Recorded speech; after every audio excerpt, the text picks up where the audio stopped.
Hello दोस्तों, आपका हमारे हिंदू स्टोरीज चैनल में स्वागत है।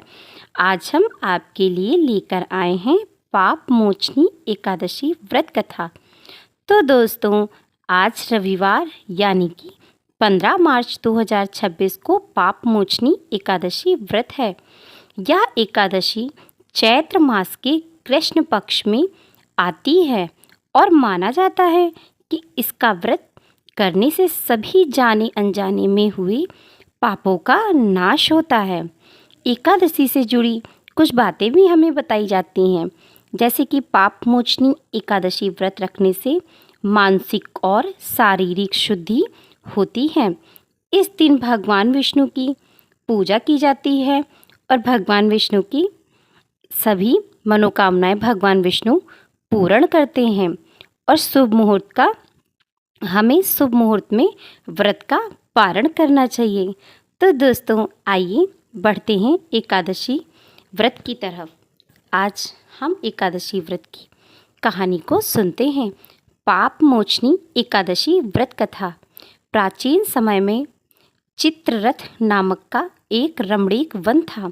उस वन में देवराज इंद्र गंधर्व कन्याओं तथा देवताओं सहित स्वच्छंद विहार करते रहते थे।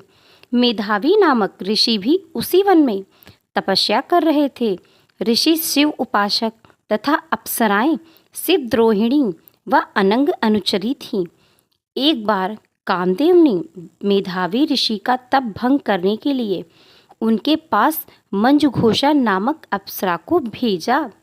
युवावस्था वाले मुनि अप्सरा के हाव भाव युवावस्था वाले मुनि अप्सरा के हाव भाव, नृत्य, गीत तथा कटाक्षों पर मोहित हो गए और मंजू घोषा के साथ ही नित्य निवास करने लगे। मुनि को रति क्रीड़ा करते हुए 57 वर्ष व्यतीत हो गए। एक दिन मंजू घोषा ने देवलोक जाने की आज्ञा मांगी। तभी मुनि को ज्ञान हुआ कि वे इतने वर्ष तक एक अप्सरा के साथ काम क्रीड़ा करते रहें और अपनी तपस्या और शिव भक्ति से विमुख रहें। उन्हें आत्मज्ञान हुआ कि मुझे रसातल में पहुंचाने का एकमात्र कारण अप्सरा मंजू घोषा ही है।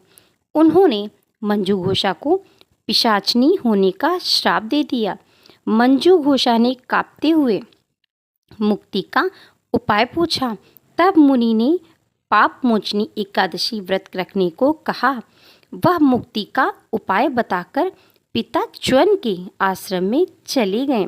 श्राप की बात सुनकर च्वन रूपी ऋषि ने पुत्र की घोर निंदा की और उन्होंने कहा कि पाप की भागीदारी अकेली मंजू घोषा ही नहीं है।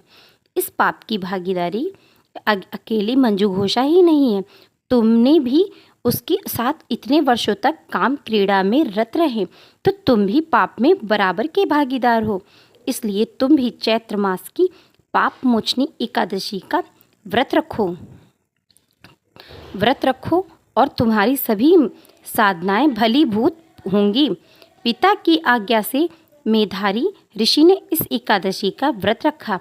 व्रत के प्रभाव से मुनि पाप मुक्त हुए और मंजू घोषा भी पिशाचनी देह से मुक्त होकर देवलोक चली गई। तो दोस्तों, इस पाप मोचनी एकादशी का व्रत जो भी करता है और जो भी इस कथा को सुनता है या कहता है, उसकी सभी मनोकामनाएं पूर्ण होती हैं। तो पाप मोचनी एकादशी व्रत कथा की जय हो, जय हो। विष्णु भगवान की जय हो।